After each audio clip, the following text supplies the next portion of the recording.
It's, I mean, to me, it's almost the same, in all honesty. But let's talk about what results are you expecting from running an experimentation program, because that's also important. There's three different things that I see whenever we run experimentation or a conversion rate optimization program that we have to achieve. That's how I measure. Actually, even four things, So, for us on the consulting side of things, one is we want to improve the website usability. It should be really much easier to use the website, and there's lots of metrics that we use, whether it's task completion rate, time to complete a task, how much time people are spending on different pages. Sometimes you want them to spend more time, sometimes you want them to spend less time on a page. There's many metrics, we do usability testing and we measure the success pre and post the optimization program. So usability is very important. Lots of times people ignore it, but I think it's important. Second thing, how well, after working with a particular company, how well do we understand the customers? And by understanding the customers, really delving deep into the emotional side of making a decision. That is very critical, because if you're merely optimizing a website for functionality, you're tweaking the template, you're not hitting the core elements of optimization: value proposition, emotional messaging.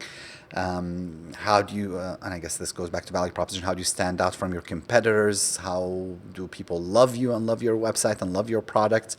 You're still tweaking the templates. And yeah, you'll see improvements in conversion rates here and there, but you're really not making huge increases in conversions. So that, I think that's important, how much we understand the people who we are targeting. And lots of times people gloss over that, because you know what marketers do? We always talk about understanding the customer. We've repeated it so much that it became meaningless. But how do you go about the process of understanding customers? Now, what we do is very hard. What we do is we do those lengthy one-on-one interviews. Lots of people, what they like to do is they launch the on-site surveys, polling, and they ask 3, 4 questions from people, and they think that they understand their visitors. On-site surveys or polling have a place in understanding customers, but what they do is they give you very few data points that are well structured, because you're the one who is creating the options. They don't give you context. One-on-one interviews, why most marketers shy away from them, most marketers shy away from one-to-one interviews for two reasons. One is they don't know how to do those interviews.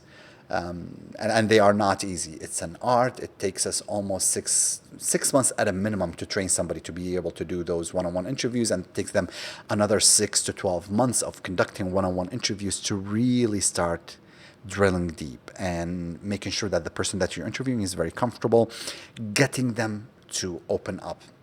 So that's one of the challenges, and most people don't talk about that. That is not easy, and no one knows how to do it. The second challenge with one-on-one interviews is that they are slow and they are expensive, correct? And unfortunately, we live in a time where we're looking for quick solutions. Oh, this is going to take so many hours. Let's just launch an on-site survey. What we do is a little different. I like to do those one-on-one interviews, and that's kind of a standard process for us.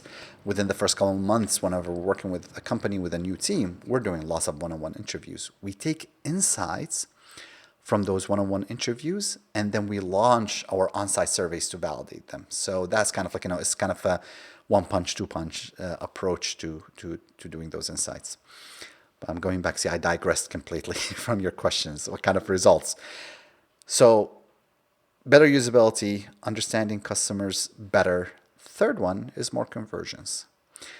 If I'm running a conversion optimization program and I did not deliver results to the company, whether I am an in-house optimizer or I'm an external agency that the company had hired, and a year later there is no significant increase in revenue, then there's a problem. Lots of CROs don't want to focus on that, because really running conversion optimization is not easy. Let's kind of admit to it. And that's what I tell companies whenever they talk to us. I tell them, listen, running conversion optimization is very hard. And we've had, early on, we made very silly mistakes when I look at it. But we've learned from those mistakes. So delivering results is very important. The way we measure those results is through two metrics. One is, are you seeing significant increase in revenue? And we can track that, and we have enough data analysts to do all the analysis for us.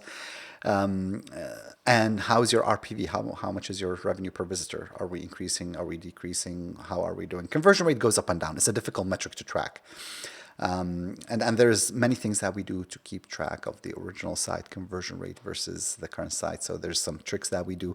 So if at any point in time, a company we're working with thinks that, well, we're not sure if there's results. No, well, here's your old site and here's the conversion rate from it, and here's the new site. So that's the third one. I believe in results. I think marketers must deliver results. I think if you're working within a team and you're just saying, well, I've understood my customers better. Oh, I've done better usability. Well, great. Except that you're not working for a research company. Research is a very important component, but it's not the only component, correct? So you want to deliver those results because that's, the closer you are to the money, the better you are. The more secure your job is, whether you're internal or external. And the third thing, being an agency, that is important for us is you have to maintain an amazing relationship with the company, with the people that you're working with. Good relationship, and it's not this generic. Hey, how is the weather today?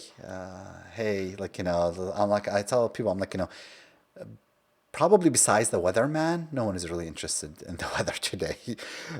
So it needs to be really a good relationship. But results with that relationship becomes very mechanical, and the company that you work with will wonder, oh, can we get something better?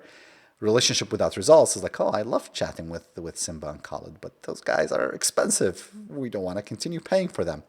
So that's how I measure the success of a conversion optimization program.